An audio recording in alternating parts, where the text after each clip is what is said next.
Hi hall YouTube మిత్రులకి, Instagram మిత్రులకి అందరికీ నమస్కారాలు. మేము గోవా టూర్కు వెళ్ళడం కోసం గత 2 నెలల క్రితమే ప్లాన్ చేసుకొని గోవా టూర్కు మిత్రులతో వచ్చాం. మొదట మేము ఐదుగురం కలిసి టూర్కు ప్లాన్ చేసాం. కానీ అనివార్య కారణాల వల్ల ముగ్గురు మిస్ అయ్యారంతో మన అక్బర్ వాళ్ళ అల్లుడు అజర్తో కలిసి ముగ్గురం గోవా టూర్కు బయలుదేరి వచ్చేసాం. ఇక్కడ గోవా టూర్లో మాకు ఎన్నో అనుభవాలు, జ్ఞాపకాలు, కష్టాలు, నష్టాలు ప్రతి ఒక్కటి మేము అనుభవించాం. ప్రధానంగా గోవాలో ఒక విలక్షణమైన లివింగ్ స్టైల్ ఉంది. ఇక్కడ ఉన్న గోవాలో 2 భాగాలుగా విభజిస్తే ఒకటి సౌత్ గోవా, నార్త్ గోవా అంటారు. నార్త్ గోవాలో ప్రధానంగా ఫారెన్ లైఫ్ కల్చర్ అండ్ ఎంత స్వేచ్ఛగా జీవించవచ్చో అలా ఉంటున్నారు. కొంచెం లోపలికి వచ్చి పనాజీ అండ్ వాస్కోడిగామా ఏరియాలకు వచ్చేసరికి కొంచెం ప్రజలు కొన్ని కండిషన్స్తో జీవిస్తున్నారని మేము గమనించాం. మేము మొదటి రోజు గోవాలో దిగిన మొదటి రోజు అమరావతి ఎక్స్ప్రెస్ ద్వారా గోవాలో దిగాం. వాస్కోడిగామాలో దిగి మొట్టమొదటి మా అనుభవం వచ్చేసి ట్రైన్ దిగి బయటికి రాగానే అక్కడ కొంత ట్యాక్సీ వాళ్ళతోటి కొంత 1000 రూపీస్ తీసుకెళ్తామని అన్నారు. పట్టించుకోకుండా కొంచెం ముందుకు వెళ్తే అక్కడ ఒక బస్సు అందుబాటులో ఉంది. ఆ బస్సు మనిషికి 50 రూపాయలతోటి మేము ముందుకు వెళ్ళాం.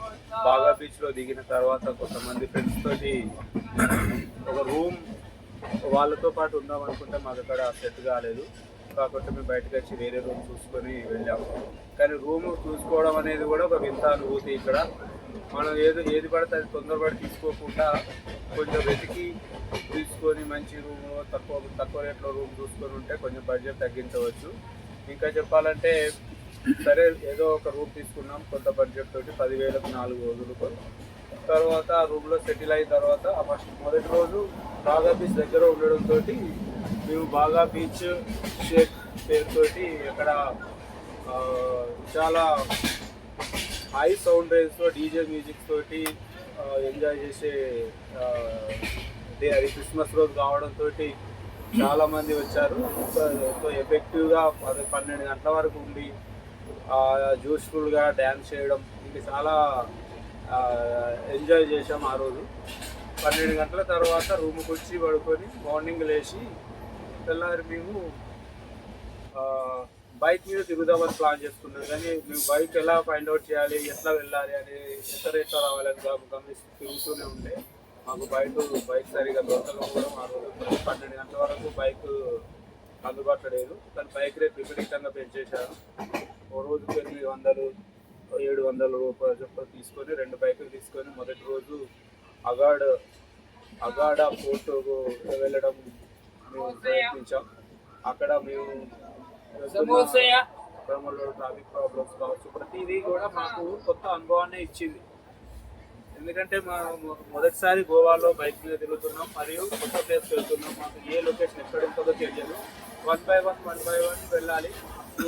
మ్యాప్లో రూట్ పెట్టుకుంటూ వెళ్తున్నాం. కానీ 2 బైక్ల పైన వెళ్తున్నాం కాబట్టి ఒక బైక్ కోఆర్డినేషన్ లేకపోవడం వల్ల కూడా మేము అనుకున్న టైంకు అనుకున్న లొకేషన్కు వెళ్ళలేకపోయినాం. అక్కడికి వెళ్ళాక ఒకరు ముందు వెళ్ళిపోవడం, ఒకరు తర్వాత వెళ్ళిపోవడం, ఇట్లాంటి వాటి వల్ల కూడా టైం లాస్ అయిపోయినాం. అందుకని ప్లాన్ చేసుకుంటే ముందే డెస్టినేషన్ పెట్టుకొని ఎవరి బైక్ వాళ్ళు వెళ్ళిపోవాలని తర్వాత మేము ఫైండ్ అవుట్ అయినాం. ఇంకా అగాడా బీచ్కి వెళ్ళిన తర్వాత అక్కడ మేము అగాడా పోర్ట్లో ఒక 1 hour టైం స్పెండ్ చేసాం. తర్వాత అక్కడ సీ వ్యూ చాలా బాగుంది. మళ్ళీ తర్వాత అక్కడ నుంచి డాల్ఫిన్ సర్కిల్కి వచ్చాం. అక్కడ కొంచెం టైం స్పెండ్ చేసిన తర్వాత రిటర్న్. మొదటి రోజు మళ్ళీ కాలంగొట్టుకు వచ్చి ఫస్ట్ బాగా బీచ్లో చూసాం కదా, ఈరోజు కాలంగొట్ బీచ్లోకి వెళ్దామని మనం ట్రై చేసాం. అక్కడ కూడా నైట్ పూట స్పెండ్ చేసాం. కాలంగొట్లో చాలా ఇంత ఎక్స్పీరియన్స్. అక్కడ కనీసం బీచ్ షేడ్స్ పేరుతోటి ఏర్పడిన స్టేజ్ పైకి రావడానికి కూడా కొంత డబ్బు వసూలు చేస్తున్నారు వాళ్ళు. అది కూడా మన పబ్లిక్ డిమాండ్ బట్టి ఇంతమంది ఉండడం వల్ల వాళ్ళు ప్రతిదీ డబ్బును క్యాష్గా మళ్ళీ వాళ్ళకి అడ్వాంటేజ్గా వాడుకొని డబ్బులు వసూలు చేస్తున్నారు. ప్రతి కాడ గోవాలో ఏమాత్రం మనం నిర్లక్ష్యంగా ఉన్నా డబ్బు గ్రాప్ చేయడం కంపల్సరీ. మనం ఈజీగా మోసపోతాం, జాగ్రత్తగా ఉండకపోతే మాత్రం అన్ని విధాలుగా మోసపోతాం. ఇంకా తర్వాత రోజు మేము ఒక మొదటి 2 రోజులు మాకు ఇలా టైం వేస్ట్ అవుతుంది, కరెక్ట్గా అప్రోచ్ అవ్వట్లేదని మేము అనుకొని ఈసారి మేము ఏదైనా ఒక ప్యాకేజీలో వెళ్ళాలి, ముందే అప్రోచ్ అవుతాము నెక్స్ట్ డే కానీ మాకు అంతకుముందే తెలిసిన ఆన్లైన్లో తెలిసిన మిత్రులతోటి ఒక ఏజెన్సీకి వెళ్ళి అక్కడ మేము నెక్స్ట్ డే కోసం వాటర్ గేమ్స్కు, స్కూబా డైవింగ్కు, క్రూజ్ షిప్ కోసం బుక్ చేసుకున్నాం. అది ఆ నెక్స్ట్ డేకు మాకు మంచి టైం స్పెండ్ చేసుకోవడానికి అవకాశం ఇచ్చింది. బోట్ ట్రిప్లో స్కూబా డైవింగ్, తర్వాత వాటర్ గేమ్స్లో బనానా డ్రైవ్, బంపర్ డ్రైవ్ అని, పారాస్లైడింగ్ అని, జెట్ స్కీ డ్రైవింగ్ అని డిఫరెంట్ యాక్టివిటీస్లో మేము చాలా ఎంజాయ్ చేసాం. కానీ అది కొంచెం మంచి ప్యాకేజీలో ఉండి టైం ఎక్కువగా ఉండి తక్కువ మందితో వెళ్ళి ఉండి చేయించే వాళ్ళు కొంచెం మంచిగా దగ్గరుండి చేపిస్తే ఇంకెక్కువ ఎంజాయ్ చేసేవాళ్ళం. స్కూబా డైవింగ్ వచ్చేసి జస్ట్ 30 సెకండ్స్ కన్నా తక్కువ ఉన్న వాళ్ళు ఉన్నారు, కొంతమంది చేయలేని వాళ్ళు ఉన్నారు. వాటర్లో కొంచెం ముంచి మనకేదో చేపలు కనిపించేలాగా ఏదో బబుల్స్ ఊది చూపెట్టి ఒక 30 సెకండ్స్ వీడియో తీసి ఒకటి మనకు పెడుతున్నారు. అది మనకు కొంతవరకే ఆనందాన్ని ఇచ్చింది. ఇంకా ఎఫెక్టివ్గా చేయడానికి కోసం మనం వేరే విధంగా అప్రోచ్ అయితే ఇంకా బాగుంటుందేమో. అదేవిధంగా వాటర్ గేమ్స్లో కూడా వాళ్ళు ఎక్కువ మంది ఉండడం, తక్కువ టైంలో అందరినీ కంప్లీట్ చేయడం, వాళ్ళకి ఇక రెగ్యులర్ ప్రాక్టీస్లో ఉన్నారు కాబట్టి ఏ విధంగా తొందరగా కంప్లీట్ చేసుకొని పోతే వాళ్ళకి కావాల్సిన డబ్బులు వచ్చేస్తాయి. కాబట్టి ప్రతి రైడు 5 to 10 సెకండ్స్లోనే కంప్లీట్ చేసి రిటర్న్ తీసుకొచ్చేసి చేస్తున్నారు. అట్లా మనం కొంతవరకు ఆస్వాదించాం. తర్వాత సాయంత్రం వరకు పారాస్లైడింగ్ కానీ, బంపర్ రైడ్ కానీ, బనానా రైడ్ కానీ కంప్లీట్ చేసుకొని రిటర్న్ వచ్చేసిన తర్వాత రూమ్కి వచ్చేసి ఫ్రెష్ అప్ అయి వెళ్దామని అనుకున్నాం. కానీ మాకు టైం సరిపోక అక్కడ ఎలాంటి బట్టలతో వచ్చామో ఆ బట్టలతోటే మేము నైట్ క్రూజ్ డిన్నర్కి వెళ్ళాము. క్రూజ్ డిన్నర్ మంచి అనుభవాన్ని ఇచ్చింది. అక్కడ ఒక రోజుకని కాదు, ఒక నైట్ ఆల్మోస్ట్ 9 o'clock స్టార్ట్ అయిపోతుంది, 11:30 వరకు క్లోజ్ అవుతుంది. వాళ్ళు ఏమో ఆఫర్ చేశారంటే 1000 రూపీస్ తీసుకొని డిన్నర్ అన్లిమిటెడ్ ఫుడ్ అని, 2 డ్రింకులని, 3 టెకీలా షాట్స్ అనేసి ఆఫర్లు పెట్టేసి తీసుకెళ్ళాం. అక్కడికి వెళ్ళిన తర్వాత మేము చాలా బాగానే అనుభవించాం, బాగానే ఉంది. చిన్న పార్టీ సెలబ్రేషన్ లాగా చిన్నపిల్లలు క్రిస్మస్ కావడంతో చిన్నపిల్లలతో గేమ్స్ ఆడిపించుకోవడం, తర్వాత కపుల్స్ తోటి డ్యాన్స్ చేయించడం, అలా చిన్న చిన్న కాంపిటీషన్స్ పెట్టి ఎంటర్టైన్ చేయడం అనేది కూడా కొంత టైం స్పెండ్ చేసుకోవడానికి అక్కడ మంచి అవకాశాన్ని కల్పించారు. తర్వాత ఫుడ్ విషయంలో నార్మల్ ఫుడ్ అంత ఎఫెక్టివ్ కాకపోయినా వెజిటేబుల్ నాన్ వెజ్ పెట్టారు. ఆ రోజు కాడ మేము కొంచెం భోజనం చేసుకొని రిటర్న్ వచ్చేసి మాకు రోజు అక్కడ మేము గమనిస్తుంది ఫుడ్ విషయంలో ప్రాబ్లం అవుతుంది. ఆ ఫుడ్ బ్రేక్ఫాస్ట్ చేయాలన్నా మనకు నచ్చిన ఫుడ్ దొరకకపోవడం, ఉన్నా కానీ విపరీతమైన రేట్లు ఉండడం, వాటిని మనం టైంకి తినలేకపోవడం, ఇది గమనించి నేను రిటర్న్ వస్తుంటే నాకు అక్కడ చపాతీలు కనిపిస్తే ఇమీడియట్గా నేను చేతికి చపాతీలు తీసుకొని రిటర్న్ వచ్చేసాం. అది మార్నింగ్ మాకు బ్రేక్ఫాస్ట్ వచ్చేది మంచి ఫుడ్ కాబట్టి అది దగ్గర తేవాలని చెప్పి నేను తెచ్చేసి తిన్నాం. అట్లా మనకు ఫుడ్ విషయంలో గోవా చాలా ప్రాబ్లమ్స్ ఉన్నాయి. కాబట్టి మీరు ఫుడ్ ఫేస్ చేయాలంటే దానికి తగ్గట్టు ప్లాన్ చేసుకోవాలి. ఇంకా ఆ రోజు అలా ముగిసిన తర్వాత నెక్స్ట్ డే ఏమనుకున్నామంటే ఇక లాస్ట్ 1 day ఉంటాం కాబట్టి ఖచ్చితంగా ఈ రోజు సాధ్యమైనంత ఎక్కువగా ఎక్స్ప్లోర్ చేయాలి, మొత్తం చూడాలని చెప్పి పొద్దున లేవగానే 9 o'clock మేము రూమ్లో ఉన్న ఓనర్ వాళ్ళ ఇంట్లోనే ఒక బైక్ తీసుకొని నేను అతను కలిసి బైక్ మీద నార్త్ గోవాకి వెళ్ళాలని చెప్పి బయలుదేరి వెళ్ళిపోయాను. వన్ బై వన్ ఒక బీచ్ చూసుకొని జస్ట్ స్లోగా మూవ్ అవుతూ చూసుకుంటూ వెళ్ళిపోతే సాధ్యమైనంత ఎక్కువ తిరగాలని చెప్పేసి. యాక్చువల్గా ఆ రోజు వాళ్ళు ఎక్కువ చూసిన ఫీలింగ్ వచ్చింది మిగిలిన రోజులతో పోలిస్తే. బండ్ల మీద దాదాపు మేము ఆ రోజు 70 నుంచి 80 కిలోమీటర్లు తిరిగినాం. చిన్న చిన్న గల్లీలలో గోవా లైఫ్ స్టైల్, అక్కడ ఉన్న లోకల్ పీపుల్ ఎలా జీవిస్తున్నారు, దాంతోపాటు ఫారినర్స్ కావచ్చు, వేరే టూరిస్టులు కావచ్చు, అక్కడికి వచ్చి ఎలా ఎంజాయ్ చేస్తున్నారు, ఎందుకోసం వాళ్ళు వస్తున్నారు, వాళ్ళు రిలాక్స్ అవ్వడానికి వస్తున్నారా, జస్ట్ ఎక్స్ప్లోర్ చేయడానికి వస్తున్నారా, ఇంకా ఏ విధంగా వస్తున్నారని గమనించాలని నేను ట్రై చేశాను.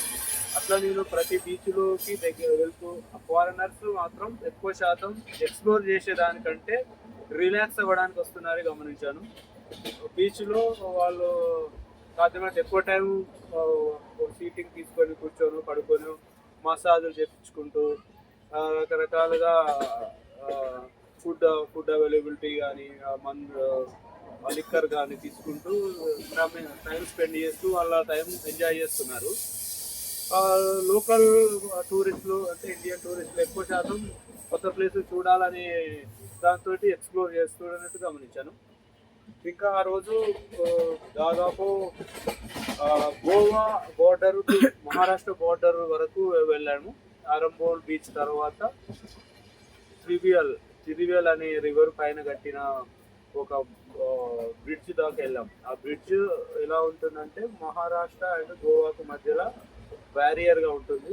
దాని మధ్యలో నుంచే ఆ రివరే మహారాష్ట్రకు మరియు గోవాకు బార్డర్ లైన్.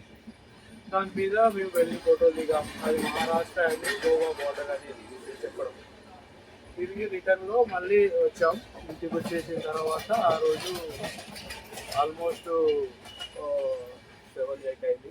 కానీ గోవాలో చాలా వింత అనుభవాలు ఏంటంటే ఎవరు కానీ ఈజీగా మనీ గ్రాప్ చేయడానికి లోకల్ పర్సన్స్ అన్ని విధాలుగా స్కాములు చేయడానికి కోసం సిద్ధంగా ఉన్నారు. ప్రతి ఒక్కరిని ఇబ్బంది పెట్టడానికి ఉంటుంది. జాగ్రత్తగా లేకపోతే మాత్రం దేంట్లో ఇరకకూడదు. మీన్స్ స్పా సెంటర్లకు వెళ్ళడం అలాంటి వాటిల్లో మనీ ఈజీగా మనకి ఎంత వీలైతే అంత దోపిడీ చేస్తారు. అలా అంత ఏమీ ఉండదు. ఇంకా రూమ్స్ విషయంలో కావచ్చు, చాలా రకాల యాక్టివిటీస్ ప్యాకేజీల విషయాలలో జాగ్రత్తగా ఉండకపోతే మాత్రం మనల్ని ఎక్కువ మనీ లూట్ అయ్యే అవకాశం ఉంటుంది. ఇంకా ఆ రోజు అలా ముంచిన తర్వాత ఇక నెక్స్ట్ డే ఆల్మోస్ట్ మేము చెక్అవుట్ అయ్యే సమయం వచ్చేసింది. పొద్దున లేవగానే ఆల్మోస్ట్ మేము లేచేసరికి 8-8:30 అయిపోయింది. తర్వాత మేము అక్కడ టిఫిన్ చేద్దామని బయటకు వచ్చేసరికి అక్కడ మా రూమ్ ఓనర్ ఉండేసి మీరు ఈరోజు చెక్అవుట్ అవ్వాలి 11 o'clock వరకు అన్నారు. యాక్చువల్గా మేము ఆ రోజు సాయంత్రం వరకు ఉండేసి రావాలని అనుకున్నాం. కానీ 11 వరకు చెక్అవుట్ కావాలంటే మేము టిఫిన్ చేసి రిటర్న్ కొంచెంసేపు బాగా బీచ్లో కూర్చొని వెళ్దాం అనుకున్నాం. కానీ టైం లేకపోవడంతో రిటర్న్ వచ్చి బ్యాగ్ సర్దుకొని బయటకు వచ్చేసాం. బయటకు వచ్చిన తర్వాత మేము వెళ్ళేటప్పుడు ఎలాగైతే ఒక ప్రైవేట్ బస్సులో వెళ్ళాము, వచ్చేటప్పుడు గవర్నమెంట్ బస్సులో రావాలని అనుకున్నాం. ప్రతిదీ గవర్నమెంట్ బస్సులో బాగా నుంచి కాలంగుట్కి పాంజిమ్ నుంచి వాస్కోడిగామా బస్సులో రావడంతో మనకు మనీ సేవ్ అయిపోయాయి. 90 రూపీస్లో వచ్చేసాం. నెక్స్ట్ నైట్ వాస్కోడిగామా దగ్గరలో బైనా బీచ్కి వెళ్ళాం. బైనా బీచ్లో కూడా సేమ్ అంతకుముందు రోజు మేము బీచ్లలో ఎలా ఎంజాయ్ చేసామో ఇక్కడ కూడా బీచ్లో ఎంజాయ్ చేసాం, చాలా టైం స్పెండ్ చేసాం. తర్వాత అంతకుముందు మేము పంజిమ్లో దిగిన సమయంలో ఆ లోకల్ దగ్గరలో ఉన్న ఫౌంటైనియర్స్ అనే పోర్చుగీస్ కాలనీలను చూడడానికి వెళ్ళాం. ఆ పోర్చుగీస్ కాలనీ కూడా చాలా అందంగా రంగురంగుల కలర్లతోటి ఉన్న ఇళ్ళ మధ్యలో కాలనీలు చాలా బాగా కట్టారు. అక్కడ లివింగ్ స్టైల్ చాలా పీస్ఫుల్గా ఉండేది ఉంటుంది. అక్కడ స్పాంటేనియస్ అనే లొకేషన్ ఒక చర్చ్, ఆ చర్చ్ చుట్టుపక్కల పోర్చుగీస్ కాలనీలు డెవలప్ అయినాయి. అక్కడ టూరిస్టులు ఫ్లోటింగ్ పెరగడంతో లోకల్ పీపుల్ డిస్టర్బెన్స్ ఫీల్ అవుతున్నారు. అది గమనించి మీరు మా ప్రైవసీని దెబ్బతీయొద్దు, మమ్మల్ని ఇబ్బంది పెట్టద్దు అని చెప్పి వాళ్ళు ప్రతి ఇంటి ముందు బోర్డులు పెట్టుకున్నారు. అది నాకు వింతగా అనిపించింది. టూరిస్టులు వాళ్ళు లోకల్లో ఉన్న వాళ్ళు బిజినెస్ చేస్తూ వారు ఎంజాయ్ చేస్తారు అనుకున్నాను, కానీ పోర్చుగీస్ కాలనీలలో పీపుల్ బిజినెస్ చేయట్లేదు. వాళ్ళు ప్రశాంతమైన జీవితం గడపడం కోసం అక్కడ నివసిస్తున్నారు. టూరిస్టుల వల్ల వాళ్ళు డిస్టర్బెన్స్ గురవుతున్నారని అర్థమైంది. టూరిస్టులు కూడా ఎవరి ప్రైవసీని దెబ్బతీయకుండా ఎంజాయ్ చేయాలని ఆడ కనిపించడం నాకు బాగా అనిపించింది. తర్వాత మీ పంజు నుంచి వాస్కోడిగామాకు బస్సులో వచ్చి తర్వాత వాస్కోడిగామాలో నైట్ ఎంజాయ్ చేసి నైట్ రైల్వే స్టేషన్లోనే పడుకొని తెల్లారి అమరావతి ఎక్స్ప్రెస్కి రిటర్న్ జర్నీకి ట్రైన్లో ఎక్కేసాం. ఇప్పుడు ట్రైన్లోనే మేము రిటర్న్ జర్నీ చేస్తున్నాం. ఈ అవకాశాన్ని ఈ విధంగా మీతో మాట్లాడడానికి ఇచ్చినందుకు అందరికీ ధన్యవాదాలు తెలియజేస్తూ ముగిస్తున్నాను.